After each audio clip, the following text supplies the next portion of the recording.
আপনি হয়তো জানেন না, অ্যান্টিবায়োটিক আবিষ্কার করার সময় আলেকজান্ডার ফ্লেমিং বলেছিলেন এই অ্যান্টিবায়োটিকের কারণে আজ কোটি কোটি মানুষের প্রাণ বেঁচে যাবে। কিন্তু অনেক বছর পর এগুলো আর কাজ করবে না। তুচ্ছ কারণে কোটি কোটি মানুষ মারা যাবে। অ্যান্টিবায়োটিক খাওয়ার কিছু নিয়ম আছে। একটা নির্দিষ্ট ডোজে, একটা নির্দিষ্ট মেয়াদ পর্যন্ত অ্যান্টিবায়োটিক খেতে হয়। না খেলে যেটা হতে পারে সেটাকে বলা হয় অ্যান্টিবায়োটিক রেজিস্ট্যান্স। ধরুন, আপনার দেহে 1 লক্ষ ব্যাকটেরিয়া আছে।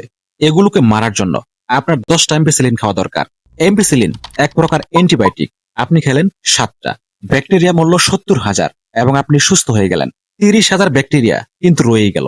এগুলো শরীরে গাপটি মেরে বসে জটিল এক কাণ্ড করলো নিজেরা নিজেরা।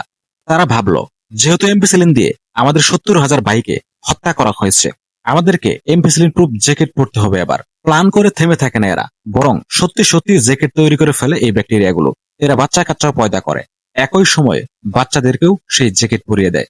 এর ফলে যেটা হয়, পরের বার এমপিসিলিন নামক অ্যান্টিবায়োটিকটা আর কাজ করে না। সবচেয়ে ভয়ঙ্কর বিষয় হচ্ছে, জ্যাকেট পরা ব্যাকটেরিয়াগুলো কেবল ওই ব্যক্তির শরীরেই বসে থাকে না। তিনি যখন হাসি দেন, কাশি দেন, ব্যাকটেরিয়াগুলো ছড়িয়ে পড়ে পুরো এলাকায়।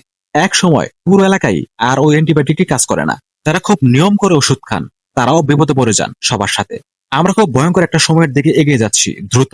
ব্যাকটেরিয়া আর তাদের বিভিন্ন জ্যাকেটের তুলনায় অ্যান্টিবায়োটিকের সংখ্যা খুব বেশি না। অনেক অ্যান্টিবায়োটিক এখন আর কাজ করে না। বাকিগুলোর ক্ষমতাও কমে আসছে। আমাদের বড় বড় হাসপাতাল থাকবে, সেখানে এফসিপিএস, এমবিবিএস, পিএইচডি করা ডক্টররা থাকবেন, কিন্তু কারোরই কিছু করার থাকবে না। সামান্য সর্দিতেই রোগী মরে ছাপ হয়ে যাবে। উন্নত বিশ্বের চিকিৎসা ব্যবস্থা আলাদা। তারা নিয়ম মেনে ডাক্তারের পরামর্শ মতো ওষুধ খান। বিপদে আছি আমরা ভাই। মেডিসিনের বাইবেল নামে পরিচিত ডেভিডস এর বইয়েও আমাদের এই উপমহাদেশের উল্লেখ আছে আলাদা করে।